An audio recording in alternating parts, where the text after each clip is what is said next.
بسم اللہ الرحمن الرحیم۔ تمام تعریفیں اللہ ہی کے لیے، وہی نیک لوگوں کا ولی ہے۔ میں گواہی دیتا ہوں کہ اللہ کے سوا کوئی بھی برحق نہیں، وہ یکتا ہے، اس کا کوئی شریک نہیں۔ اور میں یہ بھی گواہی دیتا ہوں محمد صلی اللہ علیہ وسلم اللہ کے بندے اور اس کے رسول ہیں۔ یا اللہ ان پر اور ان کے حال اور تمام صحابہ کرام پر رحمتیں، سلامتی اور برکتیں عطا فرما، آمین۔ روحانی ورد وظائف کے تمام بہنوں اور بھائیوں، السلام علیکم۔ کیسے ہیں آپ سب؟ امید کرتا ہوں کہ آپ سب خیر و عافیت سے ہوں گے۔ قرآن حکیم کی ایک مختصر سی صورت ہے جو دیکھنے میں، پڑھنے میں نہایت مختصر ہے، لیکن فضائل کے اعتبار سے اوحد پہاڑ سے بھی زیادہ اس کے فضائل ہیں۔ آپ ہمالیہ پہاڑ کی وسعت کو سمجھتے ہیں، لیکن ہمالیہ پہاڑ کی اتنی وسعت نہیں جتنی اللہ تبارک و تعالی نے سورہ کوثر کے اندر وسعت اور فضائل لکھے ہیں۔ سورۃ الکوثر کو اللہ نے جامع بنایا ہے کہ جو انسان بھی اس کو پڑھتا ہے، اللہ تبارک و تعالی اس کو انعامات کثیرہ عطا فرماتے ہیں، اس کو پرسکون حیات طیبہ عطا فرماتے ہیں۔ اللہ اس کے گھر سے ہر پریشانی کو دور کر دیتے ہیں، زندگی میں پریشانیاں ختم ہو جاتی ہیں۔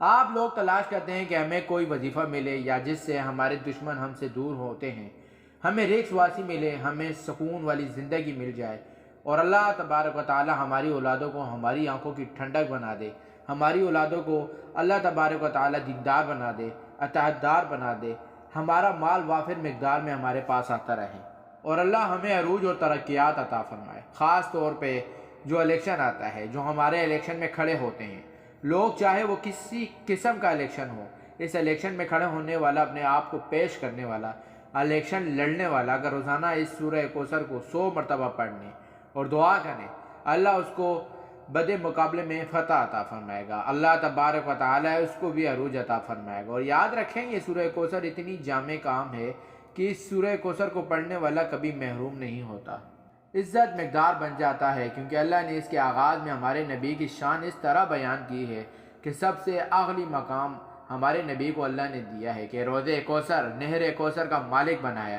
جو اس سورہ کو پڑھے گا اللہ اس کو عطا فرمائے گا، اسے عزت ترقی عطا فرمائے گا اور دین کی اطاعت عطا فرمائے گا۔ دوسری آیت کی طرف اشارہ کرتی ہے، اور مخالفین کے شر سے بچائے گا اور اولاد کو اس کی آنکھوں کی ٹھنڈک بنائے گا۔